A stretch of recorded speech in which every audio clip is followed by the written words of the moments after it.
Hi, I'm Amy, thank you for tuning in.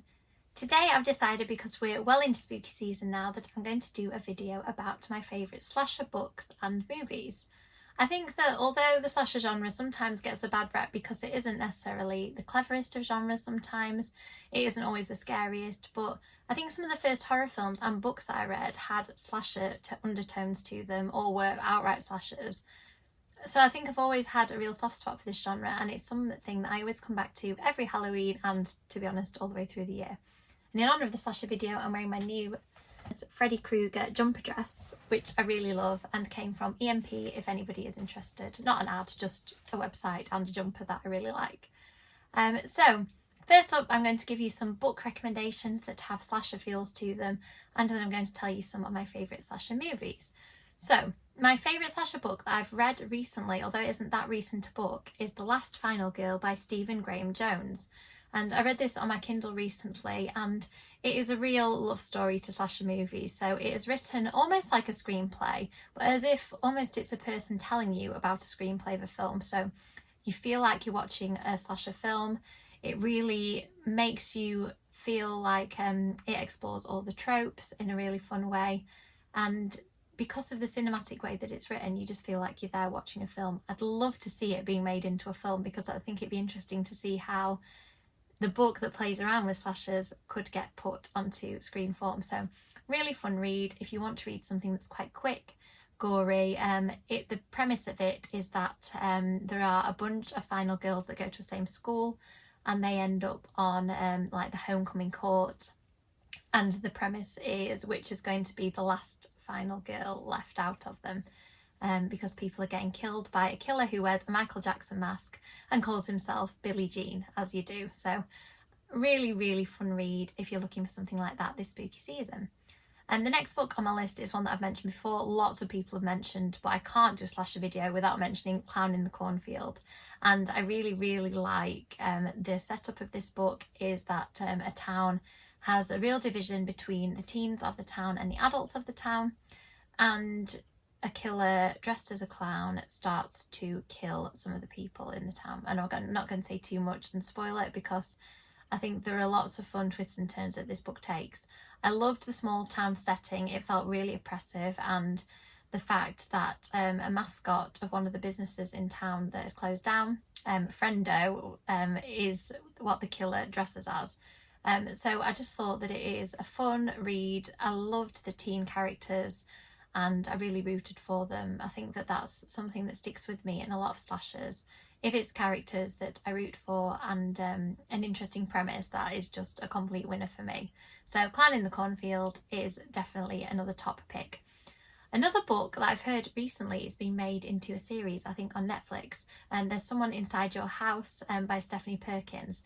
This is a YA book, like Clown in the Cornfield, and it is a book that I read a long time ago, so I won't try and hash out the details too much because I've forgotten a lot of them. But I just remember reading it and feeling, again, that small town feel, that feeling of reading something that is really cinematic. So I'm pleased that it is being made into a film. Or a TV show, and I liked the fact that when the book starts, you don't know who the main character is going to be. It follows different characters and then they start being murdered, and it's a really fun read. It's great for a spooky season or any time of the year if you're into that sort of book. The final book I'd like to talk about is one that I've mentioned on the channel before but is a favourite of mine, and that is Last One to Die by Cynthia Murphy. It's also a YA book, as are most of the things that I read. And in this, the main character, Neve, travels to London to study for the summer. She's studying drama, and people start being murdered that look suspiciously like her. And the book has a really fun mythical and historical angle to it that I really appreciate. And I just thought it was a fresh, fun YA. It's scary and dark and twisty, and I've also read Cynthia Murphy's second book since, and that has similar slasher feels. That one comes out in January and is called Win, Lose, Kill, Die. So you can read Last One to Die now if you're interested, and then just wait a little bit longer to read Win, Lose, Kill, Die. So that's it for the books. I'm going to move on now to the slasher films. Anyone who knows me probably knows my favourite slasher film is Scream. And I think Scream is a masterclass in writing in every way. The characters are really well fleshed out. When you find out who the killers are, it completely makes sense, but in my case I did not see it coming at all. And I think that the town of Woodsboro is a great setting, and the press are used really effectively to sort of put pressure on the characters and to feel like they're being scrutinised. And it's one of those films that references horror films in a really fun way. It was one of the first films I think I watched that did that.